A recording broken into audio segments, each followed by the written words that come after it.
პროევროპული პროტესტის 47 დღე, როგორ აისახება მიმდინარე პროცესები ბიზნესზე, ეს და სხვა ამბები რამდენიმე წამში.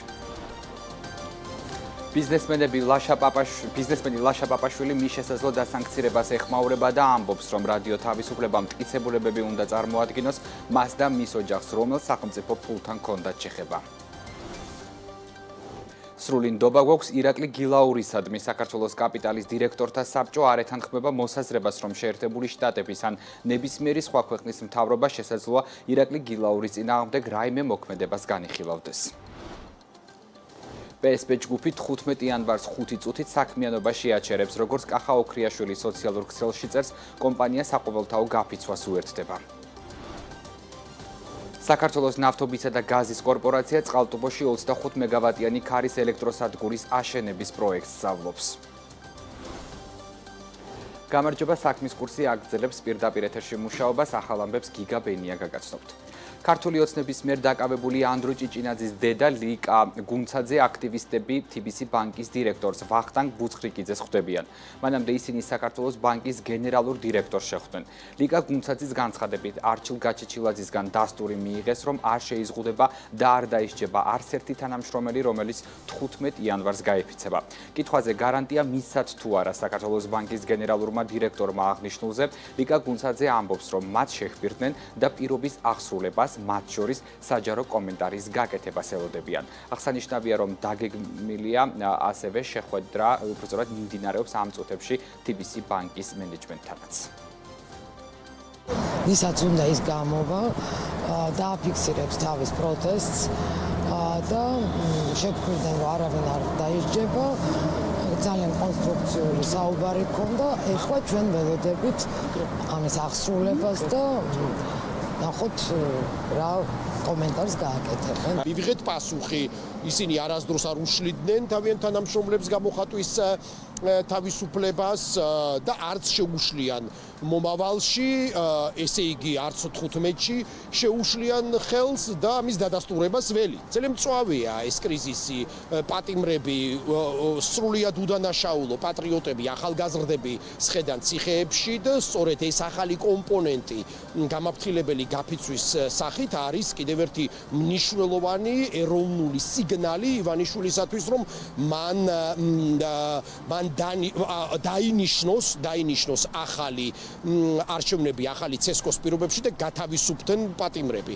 ამიტომ უამრავი ადამიანი აპირებს ამა თუ იმ ფორმით და ჩართულია კიდეც საპროტესტო მოძრაობებში და ჩვენთვის დღეს ძალიან მნიშვნელოვანი იყო, რომ მიგვეღო სიგნალი, მიგვეღო პასუხი საქართველოს ბანკის, იმიტომ რომ გიგანტია საქართველოს ბანკი, ისევ როგორც მეორე გიგანტთან მივალთ ახლა TBC ბანკთან, ესენი ვეებერთელა ორგანიზაციები არიან და ქართული საზოგადოების ნაწილია, ხომ, მათი თანამშრომლებიც.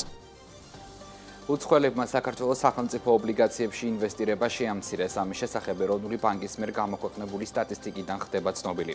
ანგარიშის თანახმად არარეზიდენტი პირები 2024 წლის დეკემბრის მდგომარეობით სულ 153 მილიონი ლარის ობლიგაციებს ფლობდნენ, რაც ნოემბერთან შედარებით 73 მილიონი ლარით ნაკლებია.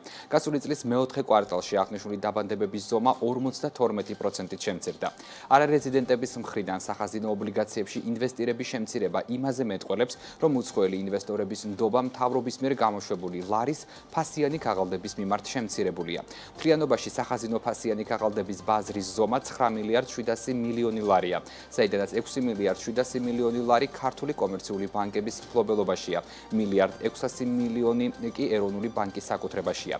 აქედან მილიარდ 200 მილიონი ლარი იურიდიულ პირებს ეკუთვნის. მათ შორის უმსხვილესი ინვესტორი საქართველოს საპენსიო სააგენტოა. უცხოელი პირების საკუთრებაში მხოლოდ 153 მილიონი ლარის სახაზინო ობლიგაციებია.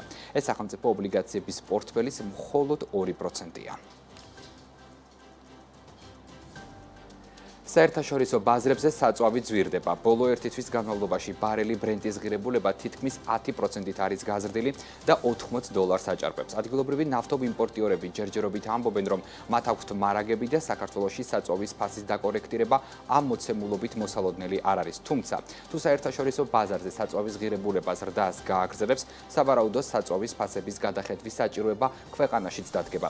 ანალიტიკოსები საერთაშორისო ბაზრებზე საწვავის გაძვირების რამდენიმე ძირითად ფაქტორს სექტორზე საუბრობენ, რომელიც ამერიკის მხრიდან რუსეთისთვის აწესებულ სანქციებს, ზამთრის სეზონს და ტრამპის ინაუგურაციის შემდეგ მოსალოდნელ სანქციებს უკავშირდება. ბრენტის ღირებულება უკვე $81 ნიშნულსაც კი უახლოვდება და ამას რამდენიმე ფაქტორი განაპირობებს. მთავარი ეს არის ამერიკის მხრიდან ახალი სანქციების დაწესება რუსული ჩრდილოვანი ფლოტის წინააღმდეგ, რაც არის საერთო ჯამში იმ ტანკერების ფლოტი, რომელსაც რუსეთი იყენებდა როგორც წესი ჩინეთისა და ინდოეთის მოსამარაგებლად და ვინაიდან ეს მიწოდების გზა არის შეზღუდული, ბაზარზე ჩნდება დამატებითი მოთხოვნა ამ ქვეყნების მხრიდან, რომელიც რუსეთის მხრიდან ვერ კმაყოფილდება, რაც იწვევს ხელოვნურად გაძვირებას ნავთობისა. ამას ემატება, რა თქმა უნდა, ზამთრის პერიოდით, რადგანაც ზამთარში როგორც წესი ენერგორესურსებზე ფასები ბუნებრივად იმატებს, თანაც ოპეკი მოგეხსენებათ მიწოდებას არა და არ ზრდის, თან ამასთან გვაქვს მოლოდინი საკმაოდ ნეგატიური პრეზიდენტ ტრამპის მოსვლასთან დაკავშირებით, რომელიც აანონსებს ახალ სანქციებს როგორც ჩინეთის, ასევე რუსეთის ფედერაციის წინააღმდეგ, ამიტომაც ინვესტორებს აქვთ მოლოდინი იმისა, რომ მომავალში შეიძლება ნავთობი კიდევ უფრო მეტად გაძვირდეს.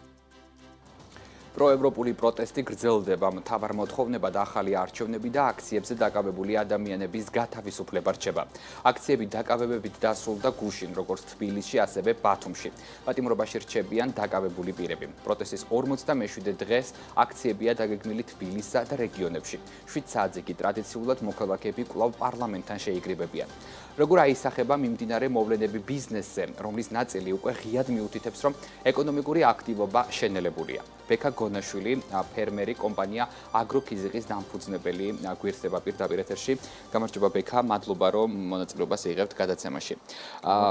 მოგესალმებით და მოგილოცავთ შობახად. მადლობა, მეც გილოცავთ. პირველ რიგში დავიწყოთ იმით, რომ ბოლო დღეების განმავლობაში აქტიურად განიხილებოდა ის, თუ რატომ არ შეუერთდა წერტი free business პლატფორმას თქვენ სოციალურ ქსელში განმარტეთ ეს გუშინ, მაგრამ BMG-ს მაყურებელსაც რომ ვუთხრათ, რატომ არ შეუერთდა, არ იზიარებთ იმ მოთხოვნებს თუ საქმე სხვა რამეშია? კიდევ ერთხელ თქვენი კითხვა უკვე ცხადყოფს, რომ თვითონ სისტემა ჩემიათ არასწორად იყო დაგეგმილი, იმიტომ რომ არ და ვერ შორის მე მგონი დიდი განსხვავება არის ქართულში. იმის გამო რომ ფიზიკურად მე გახლით არ ვიყავი საქართველოში, თითქმის 3 კვირა მომიწია ყაზახეთში ყოფნა და ახალ წელს შევხვდი წითელ ხიდზე, ვერ შემოვედი ქვეყანაში. მაშინ როდესაც ეს ამ აპლიკაციაში დარეგისტრება ყოფილა 31 დეკემბრის 6 საათამდე.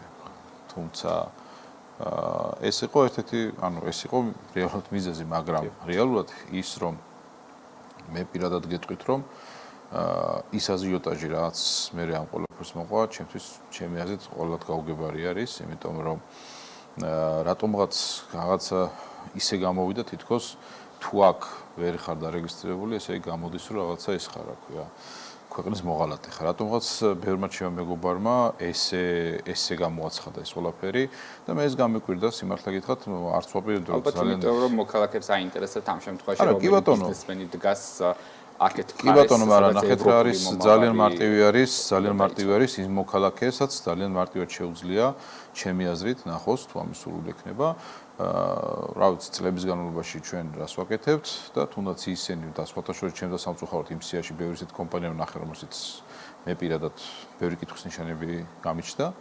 აქედან გამომდინარე, მე ვთვლი რომ არასდროს ისეთი საქმე არასდროს არ გავუკეთებია არც მე და არც წეთში ისეთი რამე არ გაყიდულა, არასდროს არ გვიწარმოებია ესეთი რაღაცა, რომელიც ვიდეოდ რომ შეიძლება ჩაითვალოს რომ რუსეთის მხარეს რაღაცა. თან მე იმას უფრო მეტად რომ იმას ვქნა, განმარტო ელემენტარულად პირველივე პერიოდში, როცა ეს აქციები დაიწყო, ერთ-ერთი ის პერიოდში პირველები ვიყავით, ვინც დავდეთ ჩვენს გვერდზეც რომ ყოველად მიუღებელი არის ძალადობა და ასე ვთქვათ, ცემატყება და ასე შემდეგ და ქვეყნისთვის და ნუ არ ვიცი ხა ამაზე რანაირად შეიძლება სხვანაირად გამარტო, არ ვიცი. ბექა, საერთოდ გამომდინარე, ეს ცოტა ის არის ჩემთვის, უბრალოდ თვითონ ტექსტობრივად, აი რაც მე არ მომწონს არის, რომ რაღაც არ დარეგისტრირდა ან რაღაც. შეიძლება ვერ. იმიტომ რომ ტექნიკურად იქ ისე იყო აწყობილი, რომ უნდა დაგესახელებინა კომპანია, მე რომ მიგეთებინა. თუმცა თქვენ ამ სულისკვეთებას იზიარებთ? მე იმ სულისკვეთებას ვიზიარებ პირველ რიგში და მე მაგიტომაც მოვედი თქვენთან და მგონია რომ 100 არის ჩემი აზრი არის ის რომ პირველ რიგში არ ვიცი ხა სულ შეიძლება ცოტა სხვანაირად გაიგოს, დათმობას რო იძახი, რას ნიშნავს დათმობა? დათმობაში ძალიან მარტივი არის, ესე ვთქვათ, სიტყვა დათმობაში, ჩემი გადმოსახედიდან, იმიტომ რომ გარეთ რაც ხდება, უბრალოდ ოჯახებშიც რაც ხდება, ეს არის საშინელება და მე ჩემ პირადად, ჩემ მეგობრებზე ძალიან მტკივა გული, იმიტომ რომ ერთია, ერთ მხარეს, მეორე მხარეს და მე უბრალოდ ვერ ხვდები, რა ვიცი, 1 წელი რო გავა, 2 წელი გავა, 5 წელი გავა, ეს ადამიანები მაინც ერთად უნდა ვიყოთ, ერთად მე შევხვდეთ და რანაირად შეიძლება გავაგრძელოთ ასე თუ ერთმანეთს ყველაფერი ვეძახეთ. აი ეს არის რომელიც ჩემთვის მიუღებელი და გამოსავალი ერთ-ერთი რა თქმა უნდა ის არის რომ აუცილებლად ჩემი აზრია რომ სახელმწიფო უნდა გადადგას ნაბიჯები და ასევე რა თქმა უნდა მეორე მხარემაც უნდა გადადგას ნაბიჯები. გადამჯის გადადგმაში უბრალოდ იმას გულისხმობ რომ პირველ რიგში ეს დაჭერილი ხალხი და ამ შემდეგ ჩემი აზრით უნდა განთავისუფლდეს. ამიტომ იყო რომ მე ამას ვემხრობი და მგონია რომ რაღაც ნაბიჯები უნდა გადაიდგას რომ ადამიანები შევრიდეთ, თორე საბედნიეროდ მე არ მახსოვს, ნახეთ საბედნიეროდ მე არ მახსოვს სამოქალაქო ომი როგორ დაიწყო თბილისში. ანუ შეიძლება ერთი ასაკი, მეორეა რომ სოფელში ცხოვრობდით მაშინ და ეს ნეგატივი თამაში დენია იყო, ესე ვერ გებულობდი. და ეხლა ვხვდები და მაშინ არ მესმოდა და არ მესმის როგორ შეიძლება მეთქი რომ აი ქართველმა ქართველზე ერთმანეთზე რაღაცა იმესმის. აი ეხლა დავინახე ეს შიში შემომივიდა ჩემში პირადად რომ ძალიან ზღვარზე ვარ და ძალიან სკიპზე ვარ და აქ დასათმობი არის ჩემი აზრით ბევრი რამე პირველ რიგში ემოციები რომ რაღაცნაირად დავждეთ ერთად. დაждენ ადამიანები ერთად. მე ამას გულისხმობ, როცა დათმობს გული. თუ ეს ერთად არ დავჯექით ასე ხელს გადაგრებთ არაფერი არ გამოვიდა. დასხდებიან ადამიანები, ანუ თქვენ გულისხმობთ ქართულ ოცნებას ერთ მხარეს და მეორე იმ ადამიანებს, რომლებიც აპროტესტებენ 28 ნოემბრის შემდეგ 47 დღის განმავლობაში ანტიევროპულ პოლიტიკას. ამ შემთხვევაში, როცა დასხდებიან, თქვენი აზრით, რაზე უნდა ისაუბროთ? მაგალითად, აქ მეორე მხრიდან არის საუბარი, რომ მხოლოდ და მხოლოდ ახალ არჩევნებზე უნდა იყოს საუბარი და სხვა არაფერზე. თქვენი აზრით, თქვენ იზიარებთ ამას თუ? ისიც არის, მე ახალ არჩევნთან დაკავშირებით ერთი რაღაცა მაინტერესებს, რომელიც სამწუხაროდ ვერ გავიგე და ვერსად ვერ წავიკითხე. კიდე ერთხელ ვიძახი, შეიძლება მე როცა არ ვიყავი საქართველოს, საკმაოდ შეზღუდულად მქონდა ხოლმე ინტერნეტი. მაგრამ მაინც ვცდილობდი და ვერსად ვერ ამოვიკითხე კონკრეტულად, თქვა, ჩავატარეთ ახალი არჩევნები. კონკრეტული მოქმედებები არსებობს იმაზე გაწერილი ან რომელიმე პოლიტიკურ ჯგუფში, რომ აი ეხლა, თქვა, მაგალითად არჩევნები უნდა ჩავატაროთ ესეთი სისტემით. ესე. იმიტომ რომ მე ძალიან კარგად მახსოვს ერთი ესეთი მომენტი, თქვენ თუ გახსოვთ 2023 წლის არჩევნები ვარდების რევოლუციის დროს რომ გამოცხადდა არა ლეგიტიმურად, ოღონდ გამოცხადდა პროპორციულ სისტემაში და მაჟორიტარში დარჩნენ ეს დეპუტატები. ანუ ვისაც ნახეთ რა არის, არა, მე არ მეხო და მე არ მომისმენია, მე არ გამიგიანო. როგორ თუ ვიძახით იმას, რომ საერთაშორისო იმებით უნდა დაკომპლექტდეს, რა ქვია, საარჩევნო სისტემა ვიღაცებით, მე უბრალოდ კონსტიტუციაშიც ეგეთი რაღაც არ გვიწერია, ხო? ანუ უბრალოდ იურიდიულად ყველანაირად ეს უნდა იყოს გამართული და შეჯერებული. აქედან გამომდინარე, ხო, ჯერჯერობით მე სამწუხაროდ მე ესე არ წამიკითხავს. კი ბატონო, თუ ვიღაცას აქვს, იმიტომ რომ მე კიდე ერთხელ ვიძახი, ამ ყველაფერს ვამბობ მხოლოდ იმისთვის, რომ სიტუაცია მინდა რომ განიმუხტოს. ჩემთვის თავარი ეს არის, არა როგორც რაღაც ბიზნესმენი, რაღაც, არა, უბრალოდ როგორც ქართველის ადამიანისთვის, რომ მე შინაგანად ვერ ამიტანია ჩემი ორი ძმაკაცი როგორ შეიძლება რომ ერთმანეთს უპირისპირდეს. სიტუაციის განმუხტვა თუნდაც იმის ხარჯზე რომ ქართული ოცნება დარჩეს მმართველობაში. ვიცით რა არის? კიდე ერთხელ რაღაც ვიტყვი რა. ესეთი კითხვები ჩემი აზრით მე ამაზე ამ კითხვას პასუხი გავეცი. ჩემთვის თავარი არის ის რომ ადამიანები ყველა შეთანხმდეს როგორ ვიქცევით. ახალ არჩევნებს ნიშნავთ, ახალ პრეზიდენტს ვირჩევთ, ახალ რაღაცას ვაკეთებთ, ოღონდ ამ ერთმანეთთან ასე უშაშურო დაპირისპირების გარეშე. ეს არის მისაღწევი.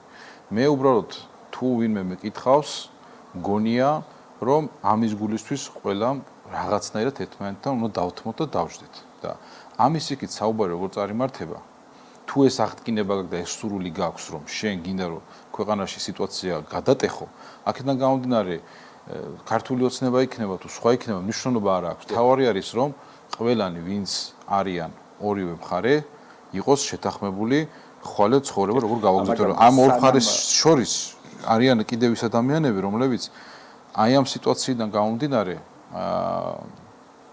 უკვე როგორ გითხრათ რა, ბევრი როგორც ბიზნესისთვის, როგორც საქმისთვის, როგორც მომავლისთვის, როგორც ქვეყნისთვის, ქვეყნის განვითარებისთვის, ბევრი რაღაცა მუხრუჭდება და უკან მიდის. სანამ ზუსტად ამაზე ვისაუბრებთ, თუ რა გავლენებს ახდენს ქვეყანაში მიმდინარე პროცესები, მინდა გკითხოთ, აი მეორე მხარის დათმობაც ახსენეთ, თქვენ რომ უნდა დასხდნენ და რაღაცები უნდა დათმონ მათაც. აი თქვენი აზრით რა უნდა დათმონ? იცით რა არის, აი მე ესე ვფიქრობ უბრალოდ რომ როცა ადამიანს პირდაპირ მოღალატეს ეძახი, იმასთან ემოციურად ძალიან რთულია საუბარი. შენ თუ რაღაც საკითხის გადაწყვეტა გინდა, ჩემი აზრით, პირველ რიგში უნდა ისაუბრო და როცა საუბარი გინდა რომ წამოიწყო, დედისგინებით ლაპარაკს ვერ დაიწყო. საუბარმა შედეგი ამაზე საუბარი. წლის განმავლობაში. ბატონო? საუბარმა შედეგი გამოიყო. იცი რა, ჩვენი კითხვები არ შეიძლება რომ ამ მიმართულებით წავიდეს, იმიტომ რომ მე არ შემიძლია ამ ასეთ კითხვებზე პასუხი გაქცეთ, იმიტომ რომ ძალიან დიდი ანალიზია შესაძლებელი მაშინ და ძალიან დიდ გადაცემაში უნდა ვიждეთ მე და თქვენ რომ ეს ყველაფერი ვისაუბროთ. ვისი ბრალია, საიდან წამოვიდა, როგორ წამოვიდა და ასე შემდეგ. მე უბრალოდ მგონია, რომ იმ კიდეზე, რომელზეც ვართ მისულები, ამის იქით არის დიდი ქარაფი და მე ამ ქარაფში გადავარდნა არ მინდა. და მე მინდა რომ რაღაცნაირად ყველა მე თუ რამე რესურსი მაქვს, მე თუ რამე შემიძლია რომ ადამიანები ერთმანეთთან დავალაპარაკო, გამოვიყენო. თუ არ შემიძლია, მონაწილეობა მივიღო როგორც ამ ადამიანების ერთად დაახლოებით, რომ დიდი ქარაფს ვხედავ მე პირადად წინ. და ეს ქარაფი არ მინდა. და როგორ აისახება მიმდინარე პროცესები ბიზნესზე? აი თქვენ მაგალითზე რომ გითხრათ.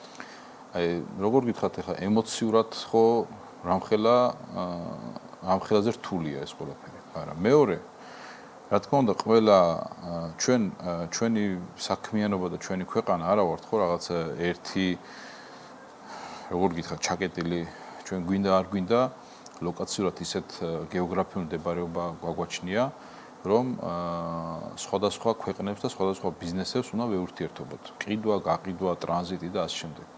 ასეთ დროს, ასეთ სიტუაციაში მაგალითად ტელევიზორში ეს ყველაფერი ისე ჩანს ტელევიზიაში რომ უცხოეთში რომ ვიყავი ყველა სეგუნა რომ სახშიო ხომ მშვიდობა არისო თქვენთანო ხო არ ინგრევა ქვეყანა იმიტომ რომ იმდენად გარედან ესე ჩანდა ეს ყველაფერი რომ საერთოდ გაჩერებულია ქვეყანაში აბსოლუტურად ყველაფერი ანუ ადამიანები ხოცავენ ერთმანეთს არა ნახეთ მე რას ვიძახი ანუ იქ ისეთი სიტუაცია ჩანდა ტელევიზორში ანუ იმათვის მე ვიძახი უცხოელებისთვის ხო ანუ როცა ხა მე ამ შემთხვევაში კონტაქტი მაქვს და სახშიც ვერკავ ასე შემდეგ ხო უცხოელები ხედავენ რომ აი ქვეყანაში რაღაცა ერთმანეთს ესვრიან უკვე იმ დღეში არის ეს რა თქმა უნდა ყველაზე ძალიან ცუდად მოქმედებს როგორც ბიზნესზე ისე როგორც ინვესტორზე ასე თქვა რომ აქ რაღაცაში ფული ჩადოს იმიტომ რომ ისიც უკვე დაბნეულია და ელოდება რა მოხდება ისე როგორც ქვეყანაში თქვენ რო სადაც წახვიდეთ და რაღაც იფიქროთ რომ აი იქიდან რაღაცა შემოიტანოთ ან პირიქით აქედან იქით გაიტანოთ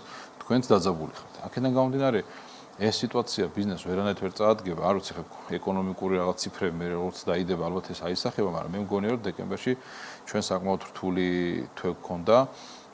ეს რა თქმა უნდა ვაჭრობაზეც ისახებოდა და აისახა, მაგრამ თვითონ როგორც ინვესტიციებზე, მაგალითად ეხა ტურისტული ერთ-ერთი მიმართულება ჩვენი არის ტურისტული და ამ ტურიზმიდან გამომდინარე ვიძახი რომ უცხოელი ამ სიტუაციას რო უყურებს ქვეყნის მასშტაბით, რა თქმა უნდა, მას ის დაზაფრულია და რაღაცა ფიქრობს რომ მოდი ხა იცი რა იქ არ წავალ, ხა სხვაგან წავალ. რა ასე რომ მე მგონია რომ ეს ბიზნესის და ეკონომიკისთვისაც ძალიან მტკივნეულია ეს ყველაფერი. აი თქვენ აღნიშნეთ რომ ესე უცხოეთიდან და უცხო თვალით ყველაფერი თითქოს ისე ჩანს რომ ერთმანეთს ესვრიან, მათ შორის ყველაფერი გაჩერდა და ასე შემდეგ. რეალურად კერძო სექტორის ნაწილის მხრიდან ჩვენ გვესმის რომ ვაჭრობა შემცირდა, ინვესტიციები შემცირდა, ექსპორტი შემცირდა და ასე შემდეგ.